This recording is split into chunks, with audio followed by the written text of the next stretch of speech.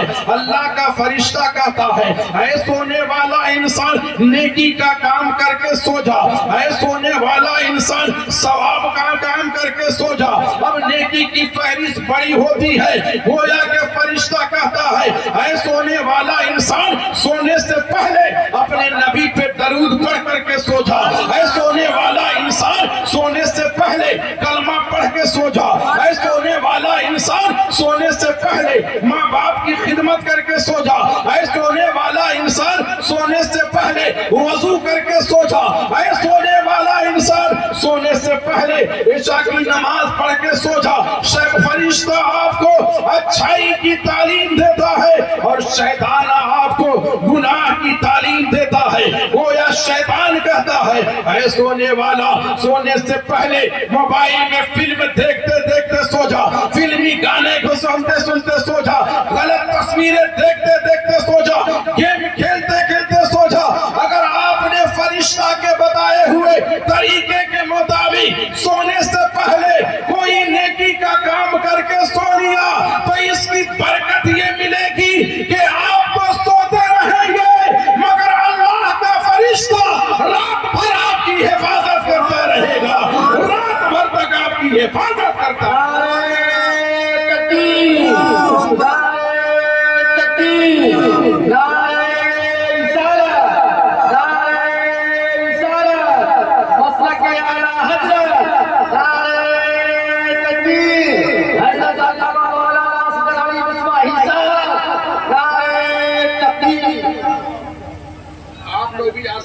پابندی نہیں ہے، علماء کو بھی دینے میں ثواب ملے گا، شورا کو بھی دینے میں ثواب ملے گا۔ اس لیے محبت کے ساتھ ذرا بولیے سبحان اللہ، اور ذرا محبت کے ساتھ بولیے سبحان اللہ۔ سونے سے پہلے کوئی اگر نیکی کا کام آپ کر کے سوئیں گے آپ تو سوتے رہیں گے مگر اللہ کا فرشتہ آپ کی حفاظت کرتا رہے گا۔ سبحان اللہ سبحان اللہ۔ سونے سے پہلے کیا کرنا ہے آپ کو؟ موبائل میں فلم دیکھ کر کے نہیں سونا ہے، ورنہ شیطان رات بھر تک مارتا رہے گا۔ فرشتہ جو تعلیم دے رہا ہے نیکی کرنے کا، نیکی کی تعلیم دیجیے اور رات بھر تک اللہ کے حفظ و امان میں رکھیں۔ یہ ہماری مائیں اور بہنیں بیٹھی ہوئی ہیں، آپ کے ہاں مسجد ہے، اذان سنتے ہیں، اذان سنتے وقت کیا کرتے ہیں؟ آج کا دور ہے، اذان ہو رہی ہے مسجد میں، اذان دینا مؤذن کا کام ہے، نماز پڑھانا امام کا کام ہے۔ نہ آپ کو اذان سننے کی فکر ہوتی ہے نہ جواب دینے کی فکر ہوتی ہے۔ اذان ہو رہی ہے، اللہ کی کبریائی کا بیان ہو رہا ہے، مگر ہمارا نوجوان موبائل میں مست رہتا ہے، ہمارا نوجوان غیبت میں مست رہتا ہے، ہمارا نوجوان اپنے کام میں مست رہتا ہے۔ اللہ کے پیارے پیغمبر ہیں، ذرا محبت کے ساتھ بول دیجئے سبحان اللہ۔ اللہ کے پیارے پیغمبر ہیں، نبی پاک نے عورتوں کی جماعت سے فرمایا اے عورتوں کی جماعت جب اذان ہوا کرے مؤذن جو کلمہ کہے اس کلمے کو غور سے سنو اور اس کے بعد وہی کلمہ تم بھی کہو، یعنی مؤذن کہے اللہ اکبر اللہ اکبر تم بھی پیچھے سے کہو اللہ اکبر اللہ اکبر، مؤذن کہے اشہد ان لا الہ الا اللہ تم بھی پیچھے سے کہو اشہد ان لا الہ الا اللہ، مؤذن کہے اشہد ان محمد رسول اللہ تم بھی اسی کلمے کو دہراتے جاؤ۔ ایک بار اذان ہوتی ہے اس میں 15 کلمے ہوتے ہیں اور 5 بار اذان ہوتی ہے آپ کی مسجد میں تو 15 کو 5 سے ضرب دیں گے 75 کلمے ہو جائیں گے۔ میرے پیارے پیغمبر نے عورتوں کی جماعت سے فرمایا اے عورتوں کی جماعت جب اذان ہوا کرے مؤذن جو کلمہ کہے وہی کلمہ پیچھے سے تم دہراتی چلی جاؤ۔ عورتوں نے پوچھا یا رسول اللہ اس کا صلہ ہمیں کیا ملے گا؟ میرے پیارے پیغمبر نے فرمایا اللہ رب العزت تجھے ہر کلمے کے بدلے میں 1 لاکھ نیکیاں عطا فرمائے گا، 1 لاکھ نیکیاں عطا فرمائے گا۔ ایک بار اذان سنو گے 15 کلمے سناؤ گے۔ نعرہ تکبیر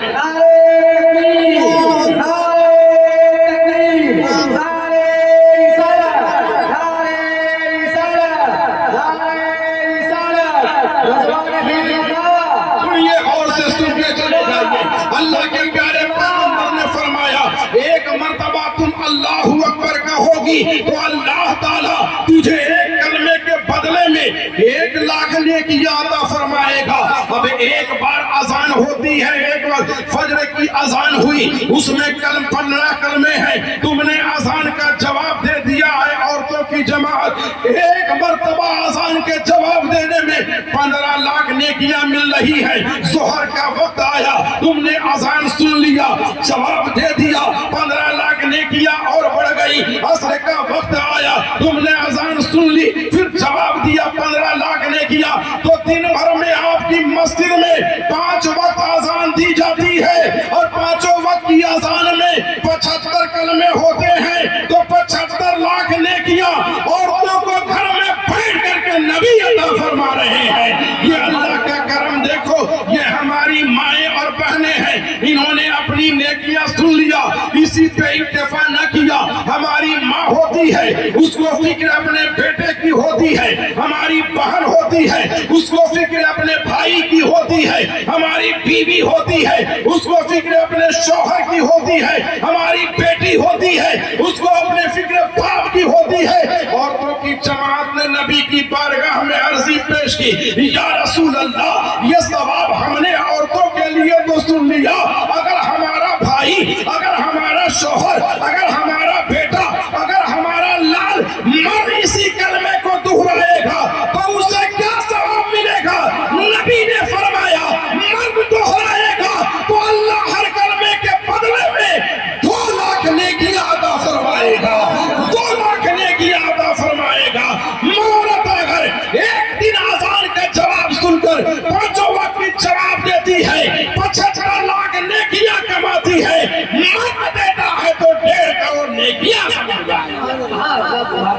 اس لیے اذان سنیے, جب مؤذن کی آواز کان سے ٹکرائے تو اس وقت موبائل دیکھ رہے ہو تو کر دو بند, گانا سن رہے ہو تو کر دو بند, کوئی کام کر رہے ہو تو کر دو بند, کہیں پہ کھیل رہے ہو تو کھیل روک دو, غیبت کر رہے ہو تو روک دو, ادب کے ساتھ اذان سنو اور وہی کلمہ دہراتے جاؤ, ثواب کماتے جاؤ.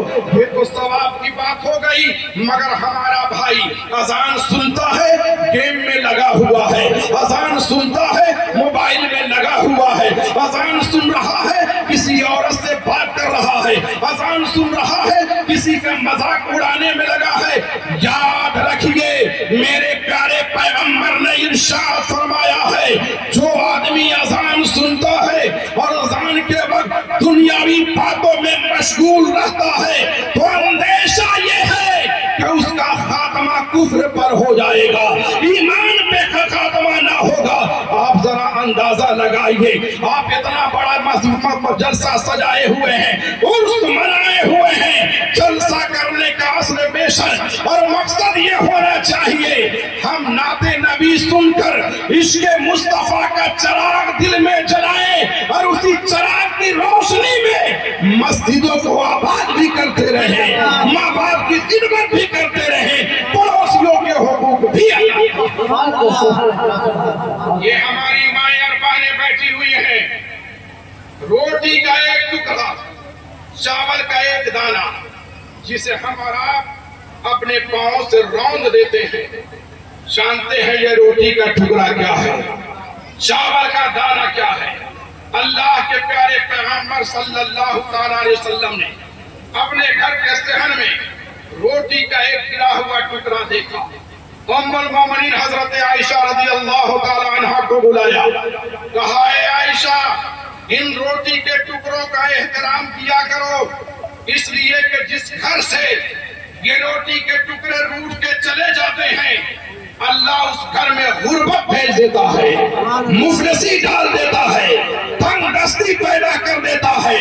آج ذرا اندازہ لگائیے, رزق کی فراوانی ہے ہر گھروں میں, روٹیاں ادھر سے ادھر پڑی رہتی ہیں, چاول کے دانے ادھر سے ادھر پڑے رہتے ہیں.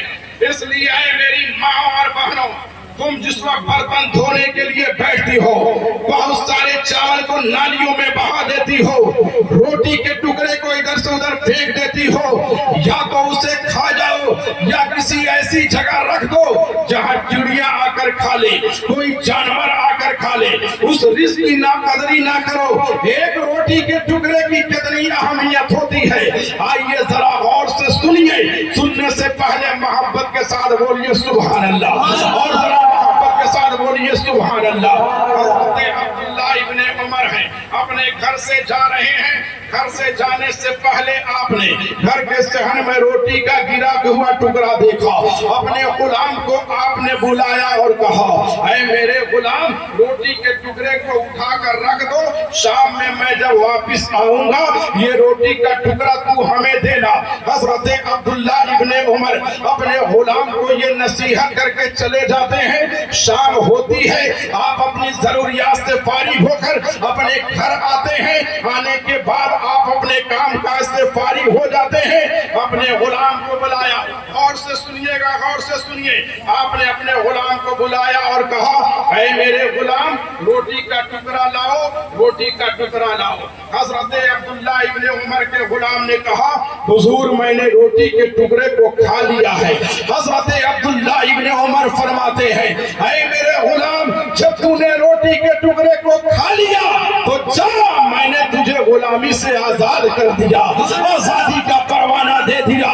حضرت عبداللہ ابن عمر کا غلام ہاتھ باندھ کے کھڑا ہو جاتا ہے، عرضی پیش کرتا ہے حضور میں نے کون سا اچھا کام کیا جس سے راضی ہو کر آپ نے ہمیں آزاد کر دیا۔ مسلمانوں آزادی کوئی معمولی چیز نہیں ہے، آزادی مشقت کے بعد ملتی ہے، آزادی قربانی کے بعد ملتی ہے، آزادی ایثار کے بعد ملتی ہے، آزادی محنت کے بعد ملتی ہے۔ جس ملک ہندوستان میں ہم اور آپ رہتے ہیں یہ ملک بھی کسی زمانے میں انگریزوں کا غلام رہ چکا ہے، ہم اور آپ انگریزوں کی غلامی کر رہے تھے۔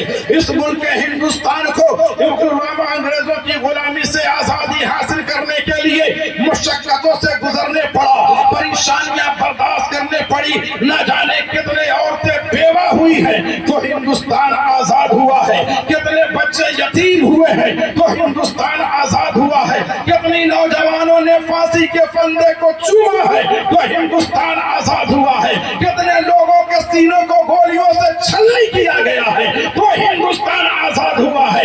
آزادی بہت محنت سے ملتی ہے، آزادی ایثار چاہتی ہے، آزادی قربانی چاہتی ہے، آزادی مشقت کے بعد ملتی ہے۔ حضرت عبداللہ ابن عمر کے غلام نے کہا حضور میں نے کون سا اچھا کام کر دیا جس سے آپ راضی ہو کر ہمیں آزادی کا پروانہ دے رہے ہیں؟ حضرت عبداللہ ابن عمر نے فرمایا اے میرے غلام سنو، میں نے اپنے پیغمبر کی حدیث سنی ہے، میرے نبی نے فرمایا جو بندہ مومن زمین پہ گرا ہوا روٹی کا ٹکڑا اٹھا کر کھا لیتا ہے پیٹ میں پہنچنے سے پہلے اللہ اسے جہنم سے آزاد فرما دیتا ہے۔ تو جس کو پیغمبر کی حدیث جہنم سے آزاد کر رہی ہو عبداللہ اسے دنیا کی غلامی سے آزاد۔ نعرہ تکبیر، نعرہ تکبیر، نعرہ رسالت، نعرہ رسالت۔ وَمَن يَتَّقِ اللَّهَ يَجْعَل لَّهُ مَخْرَجًا، جو بندہ اللہ سے ڈرتا ہے اللہ اس کے لیے کوئی نہ کوئی راستہ نکال دیتا ہے۔